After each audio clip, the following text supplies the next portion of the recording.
Hi Lauren, it's Monday, October 27th, and I want to talk about movies.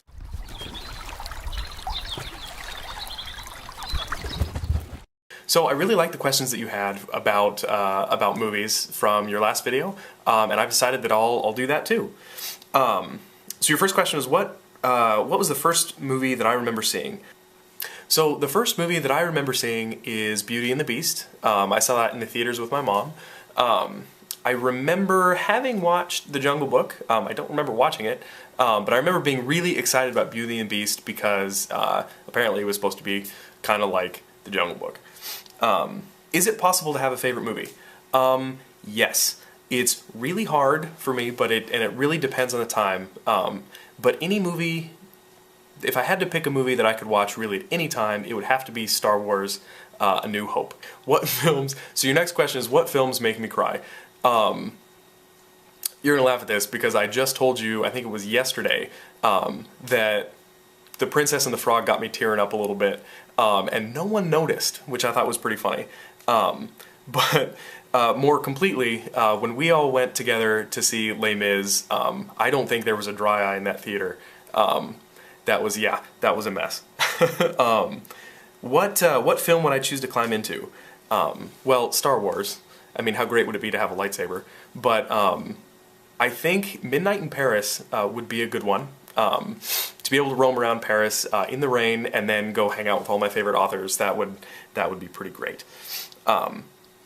What films have influenced me in my life? Well, Star Wars, obviously, and I'm starting to sound like a broken record, so maybe I should do a video about that here pretty soon.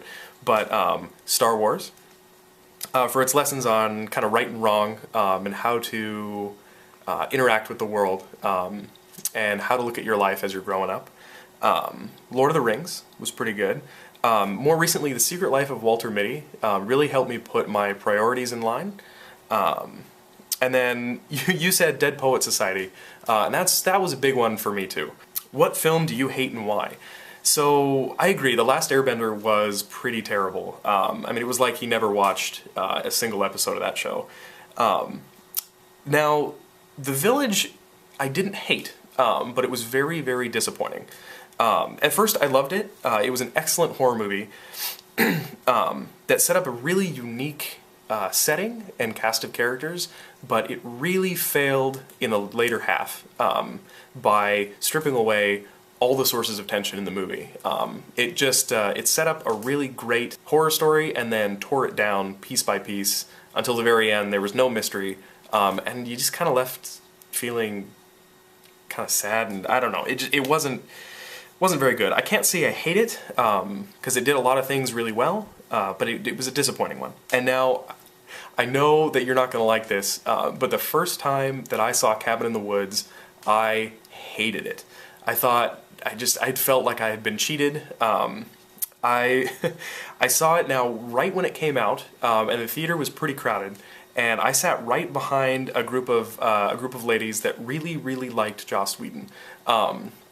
They were talking about him in speaking voice the whole movie, but how much they loved it, and they were cracking up the entire time. And I had left that theater feeling like I had just watched a comedy and not a horror movie. Which, looking back on it now, I see that isn't really the case, and my perception was kind of skewed based on that showing. But I don't know. It was a disappointing movie because it was billed as a horror movie, but in my opinion, it had too much comedy. Now, I know I missed a video last week, so you get a special offer this time. I'll do another video for you before Friday, and you get to pick the topic. You can have me talk about a book, talk about a movie, or a video game. Really, you get to choose the subject.